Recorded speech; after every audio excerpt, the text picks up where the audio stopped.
un transfert dans la consommation alimentaire de protéines animales vers des protéines végétales. Alors il suffit de voir aussi ce qui a été présenté pendant le CIAL et pendant même le salon d'agriculture, les innovations aujourd'hui et des gros groupes comme Tereos, Fleury-Michon lancent vraiment de plus en plus de produits qui vont remplacer en effet la viande.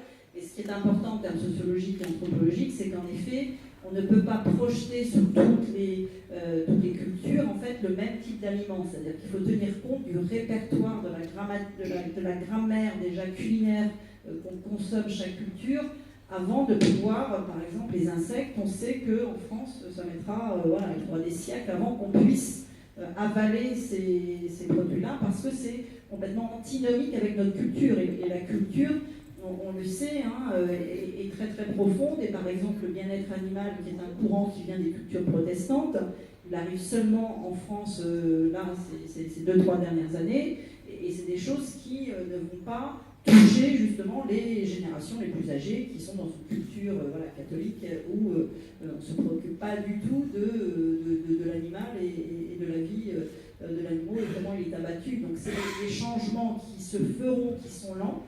Donc on est en train d'étudier ces phénomènes où en effet, si je regarde le régime alimentaire de certains groupes sociaux en France, j'ai ce passage-là.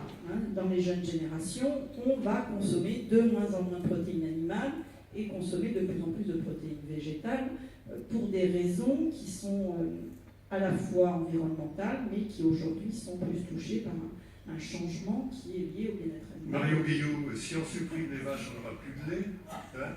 Comment on va se débrouiller? Si à la place des vaches, on fait des produits d'insectes ou des produits obtenus avec des cellules souches, où est-ce qu'on va trouver notre lait?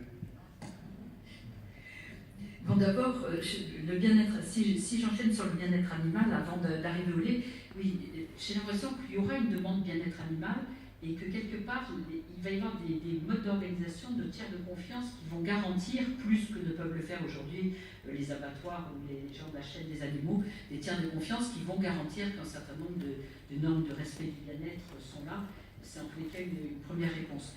Alors le lait, vous savez que l'Inde est le plus grand consommateur de lait, et pourtant je sais que les vaches sont sacrées en Inde, donc le lait, la consommation de lait diminue légèrement, on sait chez nous, mais personnellement je m'inscris en faux contre toutes les campagnes qui disent que le lait est nocif, sauf pour les gens qui sont allergiques, et donc le lait support de produits vivants notamment, et notamment quand on parle du microbiote intestinal, c'est un produit qui reste très positif. Donc j'espère qu'on continuera à produire du lait et notamment à fabriquer des produits fermentés vivants. Donc on peut espérer qu'on ne va pas remplacer le lait par des jus de soja, comme qu'on appelle illégalement des laits de soja.